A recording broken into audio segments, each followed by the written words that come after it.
O Peru de Natal, Mário de Andrade.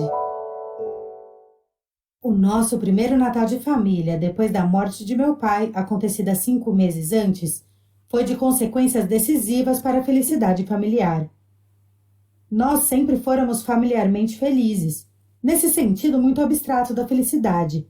Gente honesta, sem crimes, lar sem brigas internas nem graves dificuldades econômicas. Mas, devido principalmente à natureza cinzenta de meu pai, ser desprovido de qualquer lirismo, de uma exemplaridade incapaz, acolchoado no medíocre, sempre nos faltara aquele aproveitamento da vida, aquele gosto pelas felicidades materiais, um vinho bom, uma estação de águas, aquisição de geladeira, coisas assim. Meu pai fora de um bom errado, quase dramático, o puro sangue dos desmancha-prazeres. Morreu meu pai, sentimos muito, etc.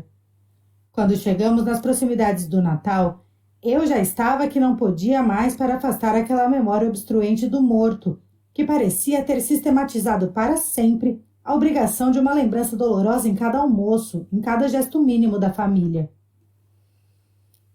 Uma vez que eu sugerira à mamãe a ideia dela ir ver uma fita no cinema, o que resultou foram lágrimas. Onde se viu ir ao cinema de luto pesado?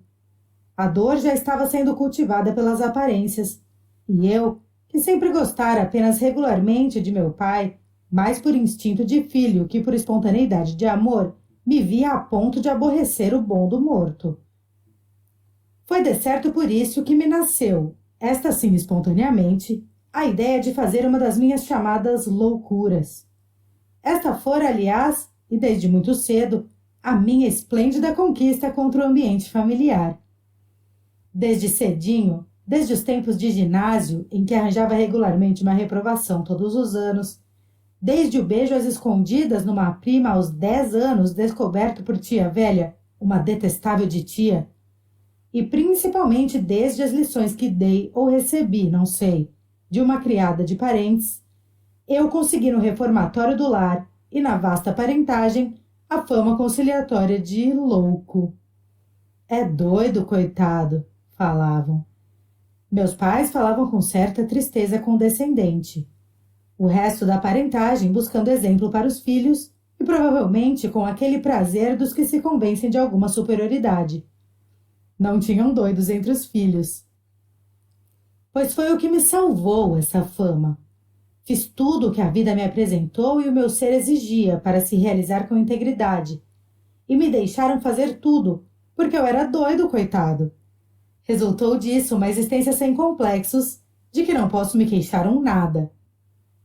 Era costume sempre na família a ceia de Natal. Ceia reles, já se imagina. Ceia tipo meu pai. Castanhas, figos, passas, depois da missa do galo.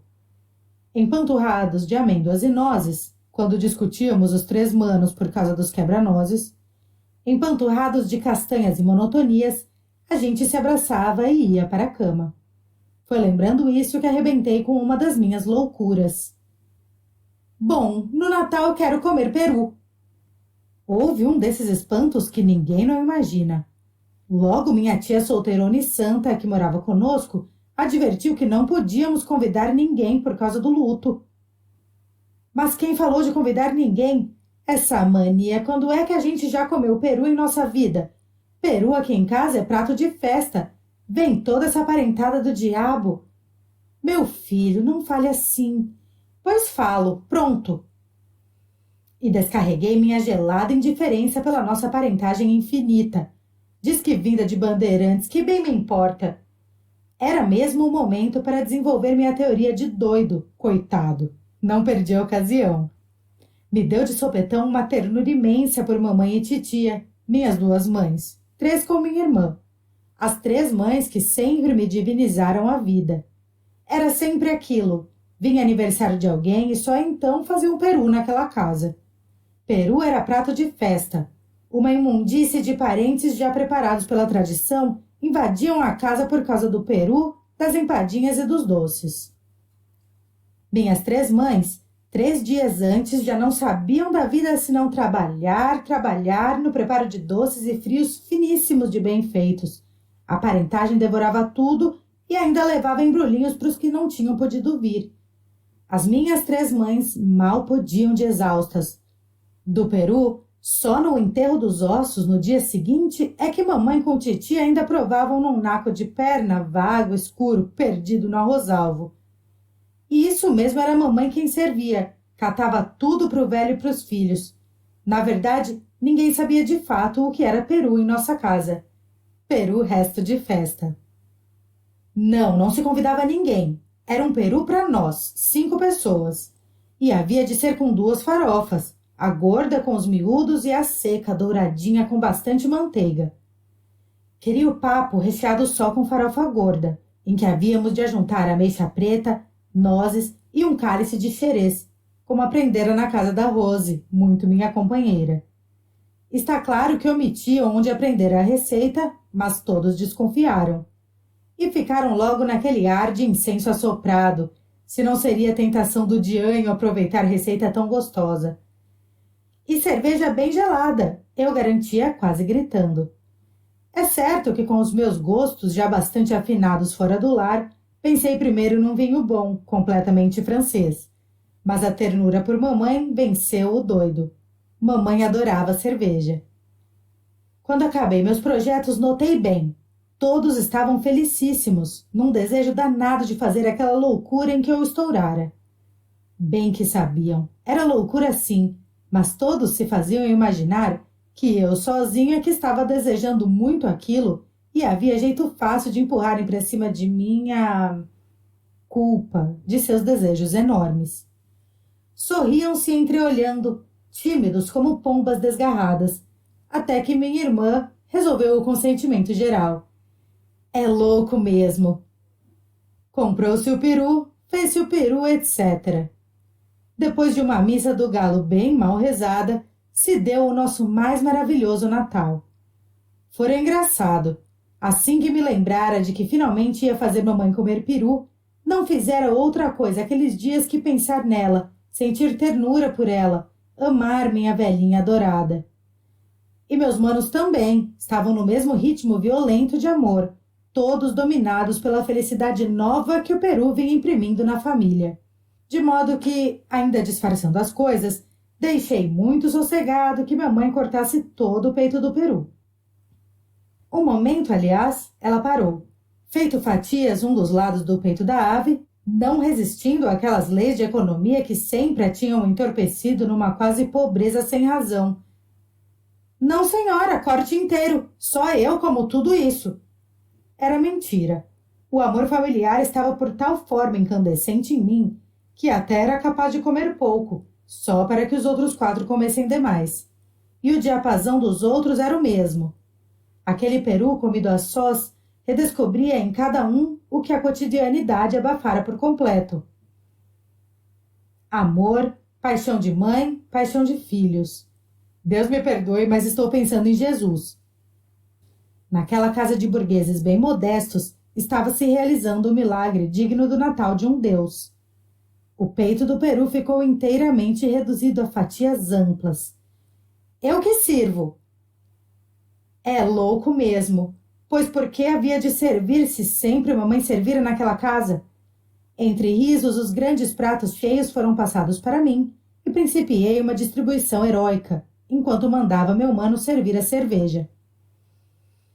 Tomei conta logo de um pedaço admirável da casca, cheio de gordura, e pus no prato. Depois vastas fatias brancas. A voz severizada de mamãe cortou o espaço angustiado com que todos aspiravam pela sua parte no peru. Se lembre de seus manos, Juca. Quando que ela havia de imaginar, a pobre, que aquele era o prato dela, da mãe, da minha amiga maltratada, que sabia da Rose, que sabia meus crimes, a que eu só lembrava de comunicar o que fazia sofrer. O prato ficou sublime. Mamãe, esse é o da senhora. Não passe não. Foi quando ela não pôde mais com tanta comoção e principiou chorando. Minha tia também, logo percebendo que o novo prato sublime seria o dela, entrou no refrão das lágrimas. E minha irmã, que jamais viu lágrimas sem abrir a torneirinha também, se esparramou no choro. Então principiei dizendo muitos desaforos para não chorar também. Tinha 19 anos. Diabo de família besta que via peru e chorava. Coisas assim. Todos se esforçavam por sorrir, mas agora é que a alegria se tornara impossível. É que o pranto evocara por associação a imagem indesejável de meu pai morto. Meu pai, com sua figura cinzenta, vinha para sempre estragar nosso Natal. Fiquei danado. Bom, principiou-se a comer em silêncio, lutuosos, e o peru estava perfeito. A carne mansa de um tecido muito tênue boiava fagueira entre os sabores das farofas e do presunto, de vez em quando ferida, inquietada e redesejada pela intervenção mais violenta da ameixa preta em um estorvo petulante dos pedacinhos de noz. Mas papai sentado ali, gigantesco, incompleto, uma censura, uma chaga, uma incapacidade. E o peru estava tão gostoso, mamãe por fim sabendo que peru era manjar mesmo digno do Jesusinho nascido. Principiou uma luta baixa entre o peru e o vulto de papai. Imaginei que gabar o peru era fortalecê-lo na luta. E está claro, eu tomara decididamente o partido do peru. Mas os defuntos têm meios visguentos, muito hipócritas de vencer. Nem bem gabei o peru que a imagem de papai cresceu vitoriosa, insuportavelmente obstruidora. Só falta seu pai. Eu nem comia, nem podia mais gostar daquele peru perfeito, tanto que me interessava aquela luta entre os dois mortos. Cheguei a odiar papai. E nem sei que inspiração genial, de repente, me tornou hipócrita e político. Naquele instante, que hoje me parece decisivo na nossa família, tomei aparentemente o partido do meu pai. Fingi triste. É mesmo. Mas papai, que queria tanto bem a gente, que morreu de tanto trabalhar para nós, papai lá no céu há de estar contente. Hesitei, mas resolvi não mencionar mais o peru. Contente de ver nós todos reunidos em família. E todos principiaram muito calmos falando de papai. A imagem dele foi diminuindo, diminuindo e virou uma estrelinha brilhante no céu. Agora todos comiam o peru com sensualidade, porque papai fora muito bom, sempre se sacrificara tanto por nós. Fora um santo que, vocês, meus filhos, nunca poderão pagar o que devem a seu pai. Um santo. Papai virara santo. Uma contemplação agradável, uma inestorvável estrelinha do céu. Não prejudicava mais ninguém. Puro objeto de contemplação suave. O único morto ali era o peru, dominador, completamente vitorioso. Minha mãe, minha tia, nós, todos alagados de felicidade. Ia escrever felicidade gustativa, mas não era só isso não. Era uma felicidade maiúscula, um amor de todos, um esquecimento de outros parentescos distraidores do grande amor familiar. E sei que foi aquele primeiro peru comido no recesso da família, o início de um amor novo, reacomodado, mais completo, mais rico e inventivo, mais complacente e cuidadoso de si.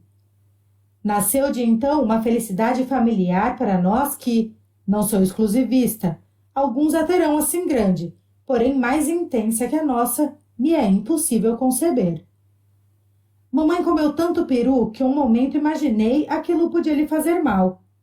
Mas logo pensei, que faça, mesmo que ela morra, mas pelo menos que uma vez na vida coma peru de verdade. A tamanha falta de egoísmo me transportara ao nosso infinito amor.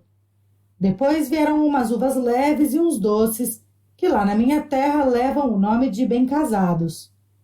Mas nem mesmo esse nome perigoso se associou à lembrança de meu pai, que o peru já convertera em dignidade, em coisa certa, em culto puro de contemplação. Levantamos. Eram quase 2 horas, todos alegres, bambeados por 2 garrafas de cerveja. Todos iam deitar, dormir ou mexer na cama, pouco importa, porque é bom uma insônia feliz.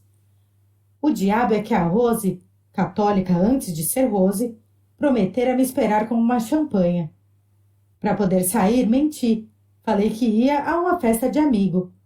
Beijei mamãe e pisquei para ela, modo de contar onde é que ia e fazê-la sofrer seu bocado. As outras 2 mulheres beijei sem piscar. E agora, Rose.